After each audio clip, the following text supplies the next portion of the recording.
യുദ്ധവിമാനം നമ്മുടെ തിരുവനന്തപുരം വിമാനത്താവളത്തിൽ അടിയന്തരമായി ലാൻഡ് ചെയ്തിരിക്കുകയാണ്. ഇന്ധനം നിറയ്ക്കുന്നതിനായാണ് വിമാനത്താവളത്തിൽ അടിയന്തരമായി ഇറക്കിയത്. നമ്മുടെ സമുദ്രതീരത്ത് നിന്ന് 100 നോട്ടിക്കൽ മൈൽ അകലെ അറബിക്കടലിൽ ഒരു ബ്രിട്ടീഷ് നേവിയുടെ കപ്പലുണ്ട്, പ്രിൻസ് ഓഫ് വെയിൽസ്. ആ കപ്പലിൽ നിന്ന് പറന്നുവരുന്ന യുദ്ധവിമാനമാണ് അടിയന്തരമായി ലാൻഡ് ചെയ്തത്. പ്രശാന്ത് കൃഷ്ണ വിവരങ്ങളുമായി ചേരുന്നു. പ്രശാന്ത്, ഈ പ്രതിരോധ വകുപ്പിന്റെ അടക്കം നടപടികളുണ്ടാകും. എന്താണ് സംഭവിച്ചത്? ഇന്നലെ രാത്രി 9:30യോടെയാണ് ബ്രിട്ടന്റെ യുദ്ധവിമാനം ഫൈറ്റർ ജെറ്റ് തിരുവനന്തപുരം വിമാനത്താവളത്തിൽ അടിയന്തര ലാൻഡിങ്ങിന് എയർ ട്രാഫിക് കൺട്രോളറോട് ആവശ്യപ്പെട്ടത്.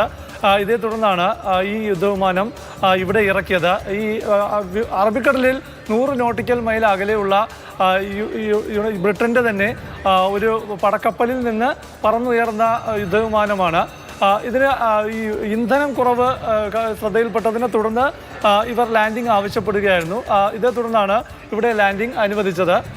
നമ്മുടെ വിമാനത്താവളത്തിലെ ബേയിൽ തന്നെയാണ് ഇപ്പോൾ ഈ യുദ്ധവിമാനമുള്ളത്. നമുക്ക് ഈ യുദ്ധവിമാനത്തിൻ്റെ സ്പെസിഫിക്കേഷൻസ് വിമാനത്താവള അധികൃതർ പങ്കുവയ്ക്കുന്നില്ല. എന്നിരുന്നാലും നമുക്ക് ആ ദൃശ്യങ്ങളിൽ നിന്ന് മനസ്സിലാക്കാൻ സാധിക്കുന്നത് ബ്രിട്ടൻ്റെ പ്രധാനപ്പെട്ട യുദ്ധവിമാന ശ്രേണിയിൽപ്പെട്ട ലോക്ഹീഡ് മാർട്ടിൻ F-35 എന്ന വിമാനത്തിനോട് സാദൃശ്യമുള്ള വിമാനം തന്നെയാണ്. ഏതായാലും ഇത് ഇനി കേന്ദ്ര പ്രതിരോധ മന്ത്രാലയത്തിന്റെ അനുമതിക്ക് ശേഷമായിരിക്കും റീഫ്യൂവലിങ്ങിനുള്ള അനുമതിക്ക് ശേഷം.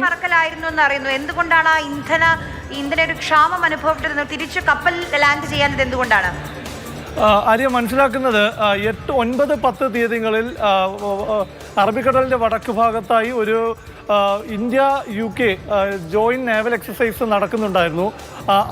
അപ്പോൾ ഈ നേവൽ എക്സസൈസിന്റെ ഭാഗമായിരുന്ന ഈ യുദ്ധവിമാന ശ്രേണിയിൽപ്പെട്ട വിമാനം തന്നെ ആയിരിക്കാം ഇത് എന്ന് നമ്മൾ അനുമാനിക്കേണ്ടിയിരിക്കുന്നു. ഏതായാലും ഇക്കാര്യങ്ങളിൽ ഒരു വിശദീകരണം ഒരു കേന്ദ്രങ്ങളിൽ നിന്നും പ്രത്യേകിച്ചും വിമാനത്താവള അധികൃതരിൽ നിന്ന് ലഭിക്കുന്നില്ല. എന്തായാലും ഇപ്പോഴും ഈ റീഫ്യൂവലിംഗ് പൂർത്തിയായിട്ടില്ല, അല്ലെങ്കിൽ അതിനുള്ള നടപടിയിലേക്ക് കടന്നിട്ടില്ല. അത് കേന്ദ്ര സർക്കാരിൻ്റെ അനുമതിക്ക് ശേഷം, പ്രതിരോധ മന്ത്രാലയത്തിൻ്റെ അനുമതിക്ക് ശേഷം മാത്രമായിരിക്കും. അതിനുശേഷം ഈ വിമാനം ഇവിടെ നിന്ന് പുറപ്പെടുന്നതായിരിക്കും. എന്തായാലും തിരുവനന്തപുരം വിമാനത്താവളത്തിൽ മറ്റൊരു രാജ്യത്തിൻ്റെ ഫൈറ്റർ ജെറ്റ് ഇറങ്ങുന്നത് സമീപകാലത്തൊന്നും ഇത്തരം വിവരങ്ങൾ വന്നിട്ടില്ല, അല്ലെങ്കിൽ ഉണ്ടായിട്ടില്ല. അതുകൊണ്ട് തന്നെയാണ് ഇത് വാർത്തയിൽ ഇടുന്നത്.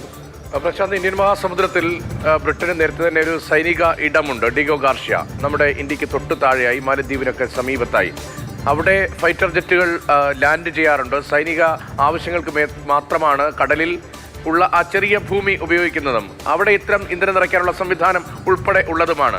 മാത്രമല്ല, അതുവഴി പോകുന്ന ഇന്ത്യൻ മത്സ്യത്തൊഴിലാളികളെ ഉൾപ്പെടെ അതിർത്തി ലംഘിച്ചതിൻ്റെ പേരിൽ പല ഘട്ടങ്ങളിലും ബ്രിട്ടീഷ് പട്ടാളക്കാർ അറസ്റ്റ് ചെയ്യാറുണ്ട്. അതിൻ്റെ തുടർ നടപടികളൊക്കെ നമ്മൾ കണ്ടിട്ടുള്ളതുമാണ്.